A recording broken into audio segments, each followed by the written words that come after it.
आप देख रहे हैं इंडिया टाउन न्यूज, भारत की बात। नवीन बाबू ने तमिल बाबुओं को हमारा ओडिशा का राजा बना दिया है। भाजपा की सरकार बनाओ। ये जिन जिन लोगों ने भ्रष्टाचार किया है, ये सभी बाबुओं को जेल के सलाखों के पीछे डालने का काम हम। नमस्कार, आप देख रहे हैं इंडिया टाउन न्यूज। मैं हूं आपके साथ कमर गौस। आइए बात करते हैं नेशनल पॉलिटिक्स की। लोकसभा चुनाव छठे चरण की ओर बढ़ चला है। 25 मई को छठे चरण में देश के 58 सीटों पर वोटिंग होगी। इस बीच केंद्रीय गृह मंत्री अमित शाह ने सीटों को लेकर बड़ा दावा किया है। उन्होंने एक जनसभा के दौरान कहा कि 5 चरण में बीजेपी बहुमत के आंकड़े को पार कर चुकी है और बचे हुए 2 चरणों में हम 400 सीटों को पार कर लेंगे। साथ ही उन्होंने उड़ीसा के मुख्यमंत्री पर निशाना साधते हुए कहा कि नवीन बाबू ने तमिल बाबुओं को उड़ीसा का राजा बना दिया है और इन तमिल बाबुओं ने उड़ीसा में लूट मचाई है। दरअसल केंद्रीय गृह मंत्री ने उड़ीसा में एक चुनावी जनसभा को संबोधित करते हुए बड़ा दावा किया। विपक्षी पार्टियों के द्वारा लगातार 400 पार के भारतीय जनता पार्टी के दावे पर तंज करने के बाद अमित शाह ने कहा कि भारतीय जनता पार्टी 5 चरणों में 310 सीटों के आंकड़े को पार कर गई है और आने वाले 2 चरणों में हम 400 सीटों से ज्यादा जीत रहे हैं। साथ ही उन्होंने उड़ीसा की बीजेपी सरकार पर निशाना साधते हुए कहा कि उड़ीसा पर कोई तमिल बाबू शासन कर सकता है क्या? नवीन बाबू ने तमिल बाबुओं को उड़ीसा का राजा बना दिया है और इन तमिल बाबुओं ने उड़ीसा में लूट मचाई है।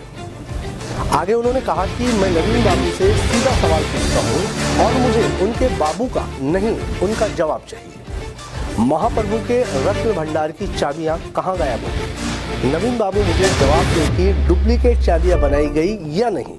बताओ ढेंकनाल वालों, ओडिशा पर कोई तमिल बाबू शासन कर सकता है क्या? अरे जोर से बोलो, कर सकता है क्या? ये नवीन बाबू ने तमिल बाबुओं को हमारा ओडिशा का राजा बना दिया। ये ओडिया के सम्मान का सवाल है। एक बार ये बीजेडी की सरकार उखाड़ कर फेंक दो। यहाँ पर इसी भूमि का धरती पुत्र, ओडिया भाषा बोलने वाला युवा मुख्यमंत्री देने का काम भारतीय जनता पार्टी। मैं आपको वादा करता हूं, भाजपा की सरकार बनाओ। ये जिन जिन लोगों ने भ्रष्टाचार किया है, ये सभी बाबुओं को जेल के सलाखों के पीछे डालने का काम हम करें।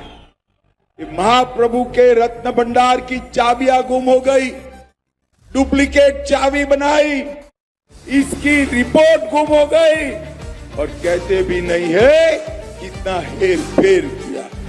मैं आपको कहकर जाता हूं, एक बार 75 विधानसभा की सीटें जिता दो, यहां हमारी सरकार बना दो।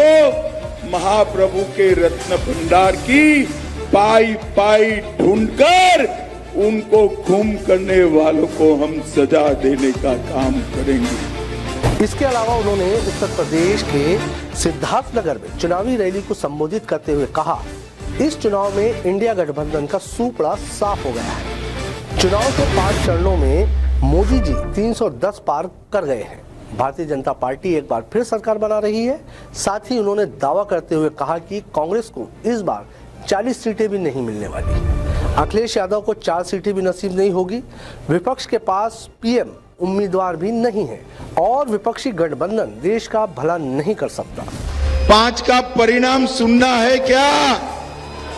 तो सुन लो डुमरियागंज वालों, 5 चरण में मोदी जी 310 पार कर गए हैं, पार।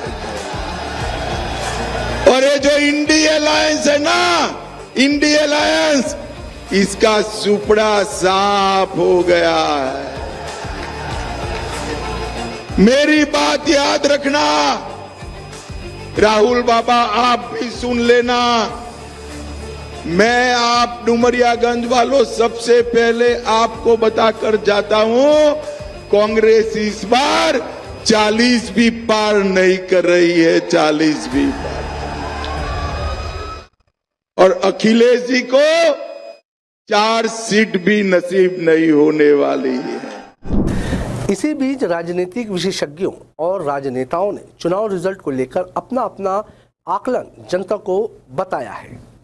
जाने माने राजनीतिक विशेषज्ञ प्रशांत किशोर का मानना है कि सरकार तो भारतीय जनता पार्टी की ही बनेगी, लेकिन सीटों में कमी होगी।